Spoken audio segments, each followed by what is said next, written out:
And the other bit of news that we heard is that he believes what Benjamin Netanyahu is saying today, which is that Iran has been lying and is lying regarding its ability to produce and work on a nuclear weapon. I'm joined right now by retired Lieutenant General Jerry Boykin, a former Deputy Defense Secretary. And I'm curious, first off, your thoughts here on Iran and whether you agree with Netanyahu and what this means if the president is now saying that he believes what Israel is saying. How does it affect what happens now in this whole deal?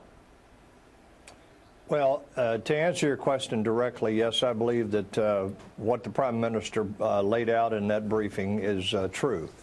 I'm struck by a couple of things. One is that I've never seen a Prime Minister or head of state do a tactical level briefing like he did. So that's a strong indication of how serious the Israelis are about the threat from Iran. And I just came back from Israel 2 days ago, and I must tell you that this is a subject that everybody on the streets is talking about, is this existential threat. Mm-hmm. The other thing that struck me, though, was I'm left wondering, as a former intel guy, how on earth they got all that material out. But I do believe that it's legitimate.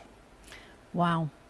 So how does that affect what we're doing then with the Europeans and negotiating some kind of either exit from this deal or a new deal?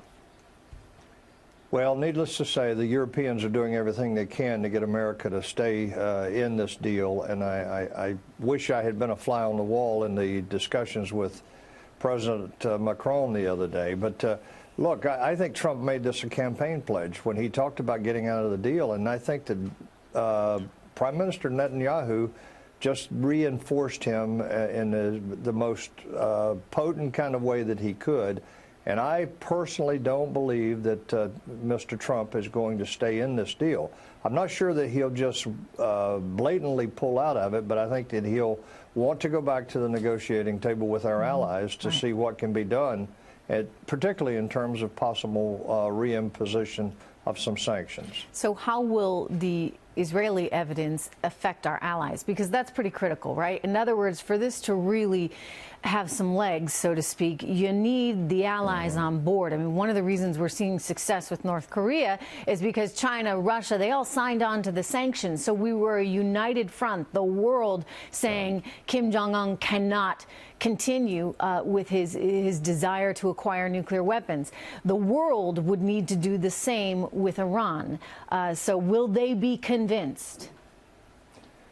Well, I think that in their hearts they know that what the Prime Minister pointed out today is really fundamentally true. Now, how will they react to it? I think it'll be a mixed bag. I think you'll have some that will remain relatively silent, others that will be supportive of it, and then many that will try to claim that this is has not been proven, has not been verified or validated. But why? I mean, they should have the exact same goal as us. The Europeans, that is. So. They don't want him getting nuclear weapons. You would think so. But look, I mean, the Europeans, from the very beginning, when we, many of us right on your network here, were trying to say this is a bad deal, it's putting them on a pathway to a nuclear weapon. You know, when the sunset clause it hits, they'll be able to create a nuclear warhead in a very, very short period of time. So I don't know why the Europeans are so blind to this, but I think that they have gone in now and made huge investments. Once the sanctions were lifted, they've invested a lot of European money in there, and they don't want these sanctions lifted. I hate or they don't want them reimposed. That. You know, look, often it does come down to that, General, and that's awfully disappointing that you would have corporate interests basically outweighing the interests of the safety of everyone. Let me play for the viewers and for you what we just heard from the president there, talking about his belief in the evidence that Benjamin Netanyahu has presented. Let's go to it now. They're not sitting back idly. They're setting off missiles, which they say are for television purposes. I don't think so. So we'll see what happens. I'm not telling you what I'm doing, but a lot of people think they know. And on or before the 12th, we'll make a decision. You know, General, I talked to Senator Lindsey Graham earlier today on Outnumbered, and he said he actually had a pretty good idea. He said we ought to come up with a 90-day extension here because he's not certain that the Europeans will get there, shall we say, by the 12th. But give them that 90-day extension. We now have the evidence that Israel has presented. Give the Europeans a chance to vet all that, and then we figure it out. What do you think of that idea? Well, I think that that has possibilities. I think that there needs to be some serious discussions on how that 90-day extension would be applied. But I mean, I think that does have some merit.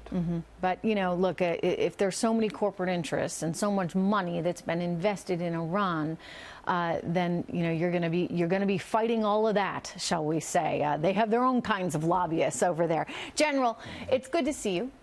Thank you for being here. Good to be with you.